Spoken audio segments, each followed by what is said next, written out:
Welcome back, kindergarten. It's Miss B with story time. We started Flat Stanley yesterday, only it was Flat Stanley, Invisible Stanley. After a rainstorm, he disappeared. He's totally invisible. So now we're going to find out what life is like for him as we start chapter 3, the first days. The next morning, Mrs. Lamb Chop wrote a note to Stanley's teacher, tied a stronger string to his balloon, and sent him off to school. Dear Miss Benchley, the note said, Stanley has unexpectedly become invisible. You will find the balloon a useful guide to his presence. Sincerely, Harriet Lamb Chop. Miss Benchley spoke to the class. We must not stare at where we suppose Stanley to be, she said, or gossip about his state. That means to talk about it behind his back. Nevertheless, word soon reached the newspaper. A reporter visited the school and his story appeared the next day. So here he is in class. And there's the newspaper. The headline read, Smiling Student. Once you saw him, now you don't. Beneath it were two photographs, a before and an after. The before, taken by Miss Benchley a week earlier, showed a smiling Stanley at his desk. The after, taken by the reporter, showed only Stanley's desk and his smiley-faced balloon bobbing above it. The story included a statement by Miss Benchley that Stanley was in fact at the desk and, to the best of her knowledge, smiling. Mr. and Mrs. Lamb Chop bought several copies of the paper for out-of-town friends. Her colorful balloon artwork lost something in black and white, Mrs. Lamb Chop said, but on the whole it photographed very well. Arthur said that Invisible Boy's brother would have been an interesting picture and that Stanley should suggest it if the reporter came around again. Being invisible offered temptations, Mr. and Mrs. Lamb Chop warned, but Stanley must resist them. It would be wrong to spy on people, for example, or sneak up on them to hear what they were saying. Does that make you wonder what you would do if you were invisible? I think I might be tempted to do some of those things. What about you? But the next Saturday afternoon, when the Lamb Chops went to the movies, it was Arthur who could not resist. Don't buy a seat for Stanley, he whispered at the ticket window. Just hide his balloon. Who'd know? That would be deceitful, dear, said Mrs. Lamb Chop. 4 seats, please, she told the ticket lady. We want one for our coats, you see. Wasn't that deceitful, sort of? Arthur asked as they went in. Not in the same way, said Mr. Lamb Chop, tucking Stanley's balloon beneath his seat. Just as the film began, a very tall man sat directly in front of Stanley, blocking his view. Mr. Lamb Chop took Stanley on his lap, from which the screen was easier seen, and the people farther back saw right through him without knowing it. Stanley greatly enjoyed the show. See, said Arthur as they went out, Stanley didn't even need a seat. You have a point, said Mr. Lamb Chop, whose legs had gone to sleep. Chapter 4 in the park. It was Sunday afternoon. Arthur had gone to visit a friend, so Mr. and Mrs. Lamb Chop set out with Stanley for a nearby park. The streets were crowded, and Stanley carried his balloon to lessen the risk of being jostled by people hurrying by.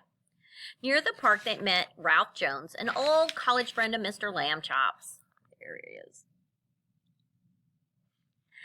Always a treat running into your family, George, said Mr. Jones. The older boy was flat once, I recall. You had him rolled up. And once you had a foreign lad with you, a prince, yes? What a memory you have, said Mr. Lamb Chop, recalling the young genie who had been with them at the time. How are you, Ralph, said Mrs. Lamb Chop. Stanley, say hello to Mr. Jones. Take care, said Mr. Jones. That balloon is floating. Just where is Stanley?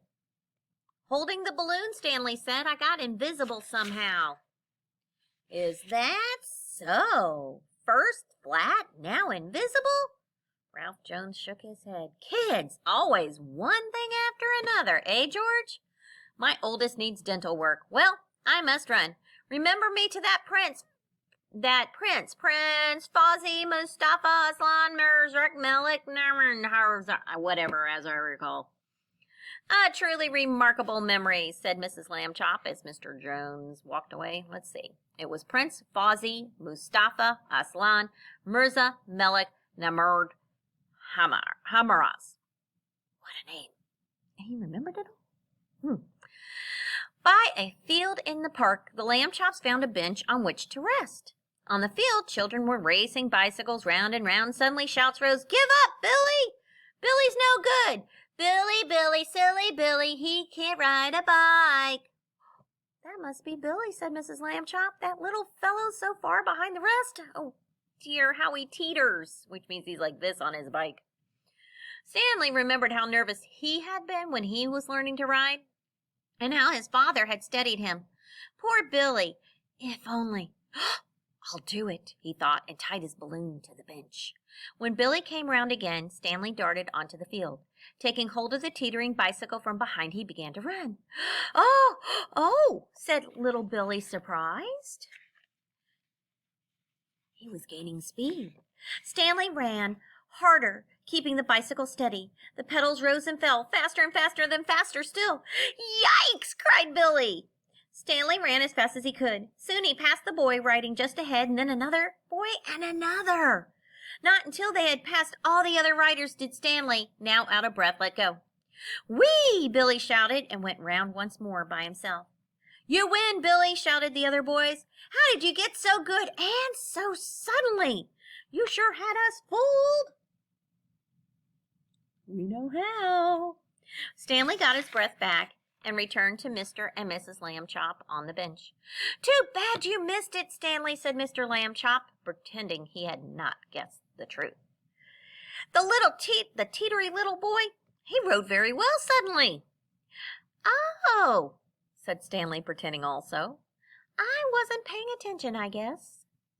Mr. Lamb Chop gave him a little poke in the ribs. Half an hour passed, and Mrs. Lamb Chop worried that they might be sitting too long in the sun. In Stanley's present state, she said, over-tanning would be difficult to detect. Just then a young man and a pretty girl strolled past, hand in hand, and halted in a grove of trees close by. Stroll means to walk. "This is Philip, the son of my dear friend, Mrs. Hodgson. I'll get it right, I promise. Hodgson," Mrs. Lamb Chop said. "And the girl must be his sweetheart, Lucia. Such a sad story. They are in love, and Philip wants very much to propose marriage. But he's too shy. He tries and tries," Mrs. Hodgson said, "but each time his courage fails, and Lucia is too timid to coax the proposal from him." It means to kind of like get him to say it. Mr. Lamb Chop was not the least bit shy. "I'll go introduce myself," he said, "and pop the question for him." "No, George," Mrs. Lamb Chop shook her head. "Lucia must hear the words from Philip's own lips." An idea came to Stanley. "I'll be right back," he said, and ran to the grove in which the young couple stood. Once beside them, he stood very still. "Nice day, Lucia, don't you think?" Philip was saying. "Though they say it may rain, who knows?"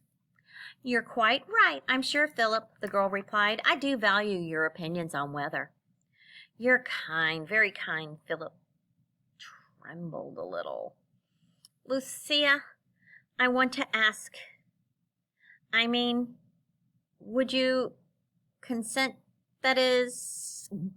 He gulped. "What a pretty dress you have on." "Thank you," said Lucia. "I like your necktie. You were saying, Philip?" Said Philip. "Yes, right. For some time now, dear Lucia, my dearest wish. I want..." He bit his lip. "Look, a dark cloud there in the west. It may rain after all." "I hope not." Lucia seemed close to tears. "If it rained, well, we would get wet." This is very boring, Stanley thought. The conversation grew even more boring. Again and again, Philip failed to declare his love, to say, "I love you, Lucia." Couldn't do it. Chattering instead about the weather, or look at a tree, or the children playing in the park. I want to ask dear Lucia, Philip began again for perhaps the 20th time. If you will, that is, if you will, if... Yes, said Lucia for perhaps also the 20th time. What, Philip? What do you wish to say? Stanley leaned forward. Lucia, said Philip, Marry me, said Stanley, making his voice as much like Philip's as he could. Lucia's eyes opened wide. I will, Philip, she cried. Of course I will marry you. Philip looked like he might faint. What? Did I? You will?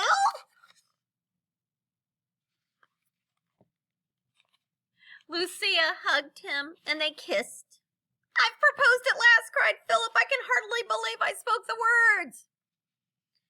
You didn't, thought Stanley. Mr. and Mrs. Lambchop had seen the couple embrace. Well done, Stanley, they said, when he returned to their bench, and several more times on the way home.